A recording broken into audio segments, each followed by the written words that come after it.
পাঙ্গাস মাছটা একটু লবণ,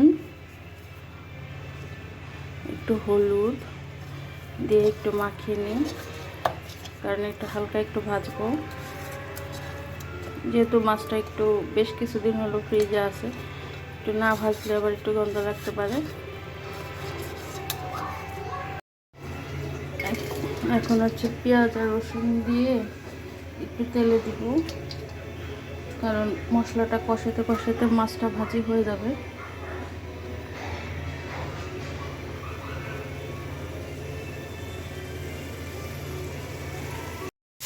মাছটা দিয়ে দিলাম,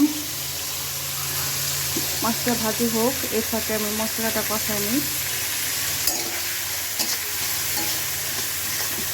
আমরা যারা নতুন পেজ নিয়ে কাজ করতেছি তাদের পাশে যদি একটু যারা বেশ ভাইরাল হয়ে গেছে, যাদের ভিডিও যেসব আপুরা ভাইয়েরা আছে তারা যদি একটু আগে আসে, তাহলে আমরাও আমাদের পরিবারটাও আস্তে আস্তে বড়োর দিকে এগোবে। আমি ভিডিওতে প্রায় দেখি যেসব আপুরা ভাইয়েরা বেশ ভালো পর্যায়ে আছে তাদেরকে সবাই স্টার সেন্ড করতেছে, কিন্তু আমরা যারা নতুন নতুন ব্লগিং শুরু করছি তাদের পাশে যদি একটা করে স্টার দিয়ে দাঁড়াতো, তাহলে আমাদের পেজটাও আলহামদুলিল্লাহ অল্প অল্প করে একটু আগায় যেত। রসুন আর পেঁয়াজটা একটু হালকা ব্রাউন কালার চলে আসছে। এখন এর মধ্যে দিব হচ্ছে লবণ, হলুদ, জিরা গুঁড়া এবং মরিচ গুঁড়ো। একটু ঝাল দিব, কারণ পাঙ্গাস মাছ একটু ঝাল না দিলে ভালো লাগবে না। আর আমার বাচ্চাটা শুধু মাছ আর আলাদা সবজি দিয়ে খাবে, এই কারণে একটু ঝাল দিলেও সমস্যা নেই।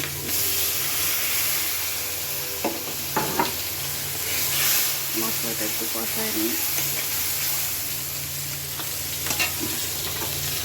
এখানে মশলাটা কষতে কষতে মাছটা একটু উল্টায় দিই।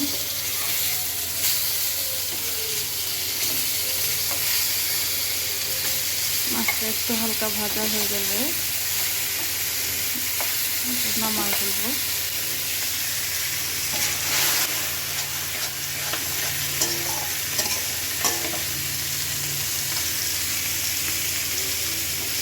এই মশলাটার মধ্যে একটু টমেটো দিব, এবং টমেটোটা আগে সিদ্ধ হয়ে গেলে তারপরে তরকারি কেটে রাখা সবজিগুলো দিয়ে দিব।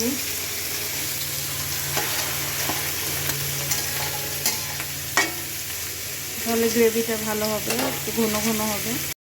মাছটা ভাজি হয়ে গেছে, এখন এটা নামিয়ে ফেলবো। টমেটোটা আমার সিদ্ধ হয়ে গেছে। এখন একটু ডাল ঘুটনি দিয়ে একটু ঘুটে নিই, তাহলে পেঁয়াজটা টমেটোটা একদম সুন্দর মতো ঝোলের সাথে মিশে যাবে। আমার ইয়েটা মশলাটা সুন্দর করে কষানো হয়ে গেছে। এর মধ্যে সিম, ফুলকপি আর পেঁয়াজের পাতা দিয়ে একটু কষা নেব।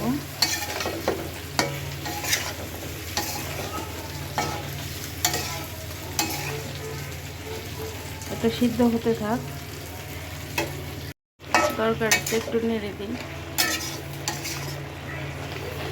কষানো হয়ে গেছে, এখন এর মধ্যে একটু ঝোলের পানি দিয়ে দিই।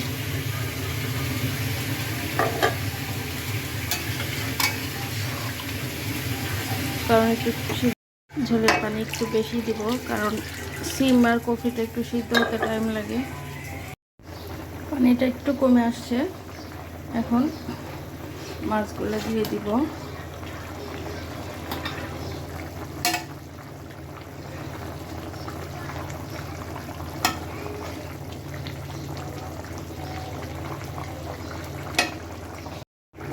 তরকারির মধ্যে ধনিয়া পাতা দিয়ে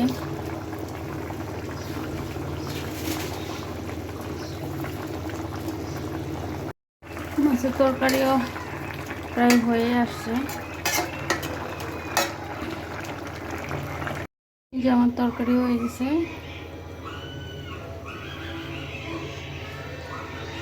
এখন অনেকে বলবেন যে পাঙ্গাস মাছের সাইডে কেন সাদা করে পরিষ্কার করিনি। আসলে আমরা মাছের উপর অংশটা ফেলে দিই, শুধু মাছটা খাওয়া হয়, এই কারণে আর অত কষ্ট করতে যাইনি।